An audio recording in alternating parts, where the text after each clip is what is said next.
నెల్లూరు జిల్లాలో ఈ తీరని లోటు. వారు ఉమ్మడి ఆంధ్రప్రదేశ్లో ఈ చేనేత కార్మిక సంఘానికి రాష్ట్ర మాజీ అధ్యక్షులుగా యాక్చువల్గా చేశారు. అదేవిధంగా 40 సంవత్సరాలు ఏకదాటిగా సర్పంచ్గాను ఎంపీటీసీగాను యాక్చువల్గా వారు యొక్క సౌత్ మపూర్ గ్రామంలో చేశారు. 40 సంవత్సరాలు కంటిన్యూస్గా చేశారంటే ఖచ్చితంగా ప్రజల యొక్క ఆదరణ, ప్రజలకు ఎంతో సేవ చేయబట్టే చేశారు.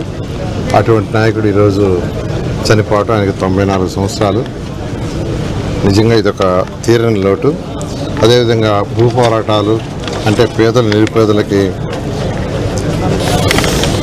సైట్స్ ఇవ్వటంలా కానీ లేదా ఎవరైనా ల్యాండ్స్ని ఆక్యుపై చేసుకున్నటువంటి వాటిలో యాక్చువల్గా వాటి విషయంలో కానీ అంటే ప్రభుత్వం యొక్క ఏదైతే భూములు ఉన్నాయో అవి ఎవరికైతే పేదలు నిరుపేదలకు దక్కాలో వాళ్ళకి కాకుండా ఎవరంటే వాళ్ళు చేసుకుంటే దాని మీద వారు పోరాటం చేయటం, ఇట్లా సమాజానికి ఎంతో సేవ చేశారు. అటువంటి వారు ఈరోజు యాక్చువల్గా నిజంగా వారి ఆత్మకు శాంతికి చేకూరాలని వారి కుటుంబానికి నేను ప్రగాఢ సానుభూతి తెలియజేస్తాను.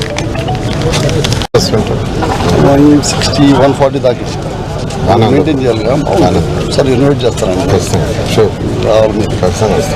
అందులో అడ్వకేట్గా ఉండి, చైర్మన్గా ఉండి, పార్టీ సెక్రటరీ బాధ్యతలు తీసుకున్నాము. చాలా సంతోషం. మంచిదండి. ఓకేనండి. మా అత్తగారు ఎలా ఉన్నారు? అడిగానని చెప్పండి. మీరు యూఎస్కి వచ్చినా చెప్పండి సార్. పోయినసారి లాస్ట్ గవర్నమెంట్ వీసా రివోక్ చేసింది, మళ్ళీ ఇప్పుడు అప్లై చేస్తున్నాను. కామ్రేడ్ దశరథ రామయ్య గారు అమర్ రహే. కామ్రేడ్ దశరథ రామయ్య గారు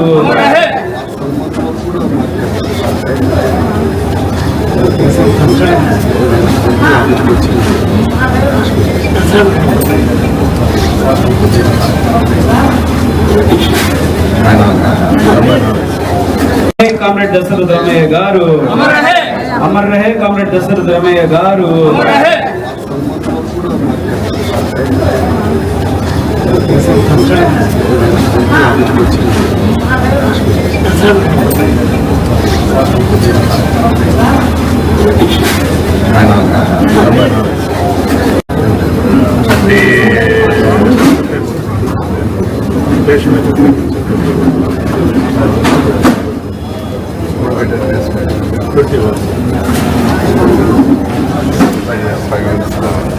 తర్వాత ఇంట్లో పడ్డారు.